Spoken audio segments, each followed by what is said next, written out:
2021 সালে গণদী পৌরসভায় যে নির্বাচন হয়েছিল, পৌরসভা নির্বাচন, সেই নির্বাচনে আমি ধানের শীষের প্রার্থী হিসাবে নমিনেশন পেয়েছিলাম এবং আমি নির্বাচনে অংশগ্রহণ করেছিলাম।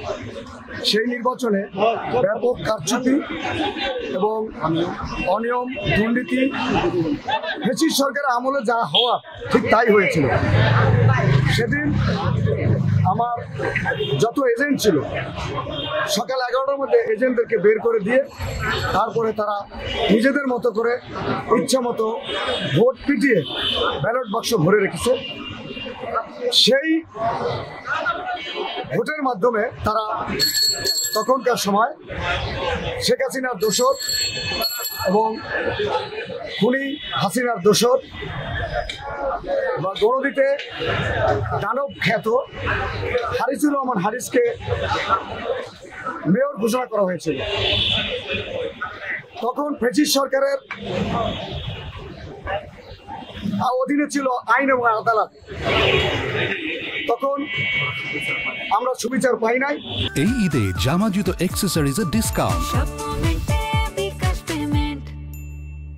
যে কারণে আজকে গত 5 তারিখের 5ই আগস্টের জুলাই থেকে 5ই আগস্টের পরে বাংলাদেশে আমি মনে করি যে আইনের শাসন প্রতিষ্ঠিত হয়েছে।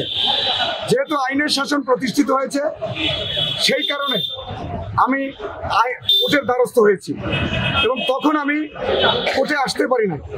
আমি তখন মামলা করব, তখন আমাকে মামলা করতে দেওয়া হয় নাই।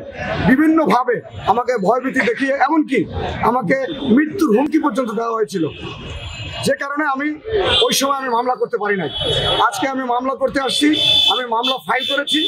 যেহেতু এখন আইনের শাসন আছে, আমার দৃঢ় বিশ্বাস যে এই বর্তমান আইন এবং বিচারকরা আমাকে সুবিচার দিবে এবং সুবিচার হবে ইনশাআল্লাহ। আমি মেয়র পদে নির্বাচন করেছিলাম ধানের শীষ মার্কা নিয়ে। কোর্ট আজকে কেবলমাত্র ফাইল করলাম, তারা একটা শুনানির সময় দিবে, শুনানির দিন আমরা ধার্য করবে, রায় দেবে যে কি হবে। এলো প্রথম যুগ্ম জজ আদালত।